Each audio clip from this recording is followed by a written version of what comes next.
Je vois que ce sont des serveurs parce qu'ils ont un tablier rouge, mais leur visage, je ne distingue pas. Au plus ils s'approchent, au mieux je les vois, mais de loin, ils sont dans le brouillard. Je vois bien de très près. Vraiment ici, je vois bien ma place, je sais faire des mots fléchés, mais le monsieur là, il est déjà tout trouble. C'est en permanence regarder comme si on était sous l'eau à travers une cascade. Voici ce qu'un patient atteint de cataracte peut voir lorsque la maladie est déjà bien installée. Bonjour madame, vous désirez quelque chose à boire? La cataracte, première cause de cécité dans le monde, doit son nom à celui qu'on donne aux chutes d'eau, car la vue du patient ressemble à celle que l'on a à travers une cascade.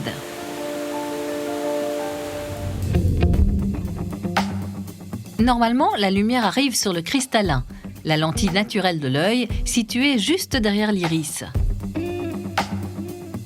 Elle est ensuite envoyée au fond de l'œil, sur la rétine, qui transmet une image nette au cerveau. L'une des conditions primordiales pour avoir une bonne vue, c'est un cristallin clair. La cataracte, c'est l'opacification de ce cristallin qui empêche cette lumière de pénétrer, d'où cette impression de brouillard devant les yeux. La cataracte survient en général chez le sujet âgé de plus de 65 ans ou ayant eu un traumatisme au niveau de l'œil. La cataracte se soigne très bien aujourd'hui, mais uniquement par chirurgie. Les méthodes pour traiter la cataracte ne sont pas les mêmes partout. Dans ce village du Nigeria, Haruna Issa opère de la cataracte comme on le faisait il y a 4000 ans. L'opération ancestrale est très simple. Au moyen d'une tige métallique, le chirurgien casse les tendons qui relient le cristallin aux muscles chargés de le contracter. Le cristallin bascule alors dans l'œil où il restera définitivement emprisonné.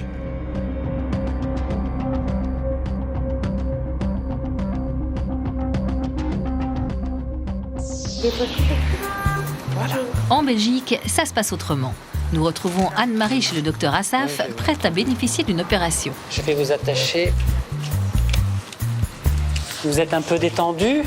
Ensuite, je vais mettre un écarteur de paupières pour ouvrir les paupières, avoir accès à l'œil.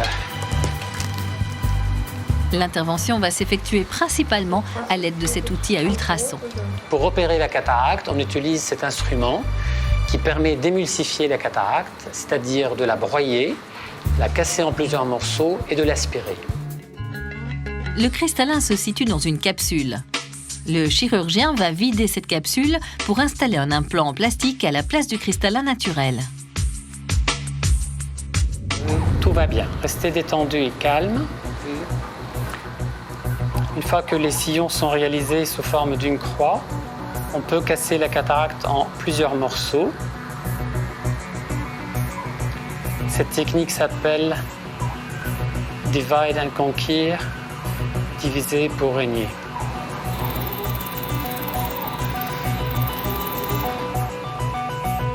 Ensuite, on aspire les morceaux. Quand la capsule est parfaitement vide, le chirurgien insère une lentille souple pliable à l'intérieur. L'implant a un optique de 6 mm.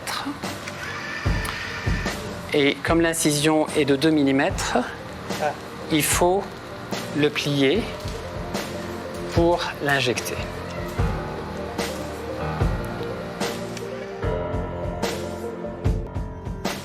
On introduit l'implant doucement.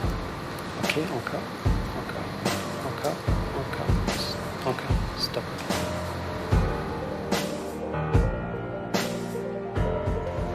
Il prend la place de la cataracte. Après une piqûre d'antibiotiques, l'opération est terminée. Un point de suture n'est pas nécessaire. Voilà. Tout s'est très bien passé, impeccable. Eh bien, je suis très contente de la façon dont ça s'est passé parce que j'avais très, très peur. Et en définitive, on a toujours peur de l'inconnu, mais c'est moins grave que je n'imaginais. J'irai voyager, voir les beaux paysages que je ne voyais plus de loin. Avec un implant monofocal classique, la vue ne sera pas parfaite. Par exemple, elle sera floue de près, mais à nouveau excellente de loin. Pour la vision de près, il suffira de porter des lunettes. En même temps, d'importantes recherches sont menées pour mettre au point des implants adaptatifs. L'idée est de pouvoir offrir une vision améliorée, quelle que soit la distance. Par exemple, si le papillon s'éloigne, le muscle qui entoure le cristallin se relâche et l'implant se détend. L'image du papillon redevient nette sur la rétine. Dans cette course technologique, des chercheurs liégeois ont créé un implant qui permet, selon eux, de se passer de lunettes. Nous voici dans la société qui a créé cet implant. D'après ses concepteurs, il est révolutionnaire. L'innovation que nous avons développée est un implant trifocal qui permet donc, comme le monofocal, la vision de loin, mais également la vision intermédiaire et la vision de près. Si cet implant est innovant, c'est principalement grâce à une série de cercles qui orientent la lumière et que les chercheurs appellent des marches. La lumière va interagir avec ces marches et se propager dans différentes directions. Directions dédiées à la vision de loin, la vision intermédiaire et la vision de près. Comment vas-tu ? Bonjour Christophe. Bien et Pour toi? développer cet implant, la société a travaillé main dans la main avec le Centre spatial de Liège. Ici, on regarde le plan du foyer. On a besoin de comprendre essentiellement comment la lumière voyage dans l'espace. Et donc, c'est à cette fin-là aussi que la collaboration avec Physiol a démarré. Mais attention, les implants développés à Liège ne sont pas forcément adaptés à tous les patients. La qualité visuelle avec les implants monofocaux classiques est meilleure qu'avec les implants multifocaux qui, eux, entraînent une diminution de la sensibilité au contraste. Et chez certains patients, la nuit, des phénomènes de halo lumineux et d'éblouissement par la lumière. Le choix de l'implant se fait toujours avec le patient, en fonction de ses priorités, et bien sûr après une bonne connaissance des avantages et des inconvénients de chaque type d'implant. Contrairement à ce qu'on pourrait croire, la cataracte ne touche pas que les personnes âgées. Des enfants peuvent aussi en être atteints dès la naissance, notamment pour des raisons génétiques. C'est ce qu'on appelle la cataracte congénitale. C'est le cas de la petite Doressa. Âgée d'à peine 1 an, elle s'apprête à subir une opération qui sauvera peut-être son œil. Le docteur Marie-Josée Tassignon, de l'Université d'Anvers, a mis au point une méthode de chirurgie spéciale pour les yeux des enfants. Votre petite fille a une cataracte congénitale unilatérale. On va faire tous les examens précis sous narcose. Le docteur Tassignon a développé un implant qui se fixe de manière à englober l'ensemble de la capsule du cristallin. Cette méthode empêcherait l'apparition d'une récidive, un phénomène très fréquent chez l'enfant, alors que chez l'adulte, c'est extrêmement rare. J'ai un peu choisi les instruments qui sont nécessaires. Une fois le cristallin naturel retiré, le docteur Tassignon se sert d'un guide pour placer son implant. Maintenant, j'injecte l'implant, je vais le positionner et je vais faire glisser les 2 feuillets de la capsule du cristallin dans le sillon du nouveau cristallin.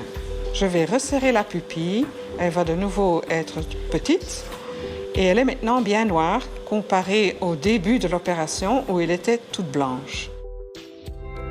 On va simplement mettre un cache sur son bon œil et on va laisser un cache transparent sur son œil nouvellement opéré afin de le faire travailler. Dès que l'enfant va se réveiller, il va immédiatement redécouvrir le monde à travers son nouvel œil fraîchement opéré.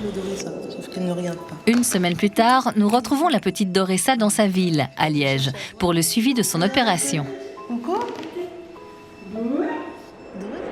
Tout semble s'être bien passé. Elle peut toucher, pas de problème. Oh, c'est très bien, dis donc. C'est très bien. Donc ici, c'est bien opéré, ça va, c'est bien transparent, il n'y a plus de cataracte du tout. On a mis l'implant dans l'œil. Elle revoit déjà mieux qu'avant l'opération. Maintenant, il faut le temps que l'œil se développe. Donc on doit cacher le bon œil pendant un certain nombre d'heures pendant la journée. Ici, on est à 1 semaine post-opératoire, on la reverra encore dans 3 semaines, on remesure sa vision et on s'assure que l'œil qui a été opéré de la cataracte, qui a été privé de lumière et d'image, se redéveloppe convenablement maintenant. Ça va ? Les avancées tant chirurgicales que technologiques sont constantes. Au fil du temps, de plus en plus de patients pourront à nouveau associer le mot cataracte à simplement de magnifiques cascades et les admirer jusqu'à s'en mettre plein les yeux.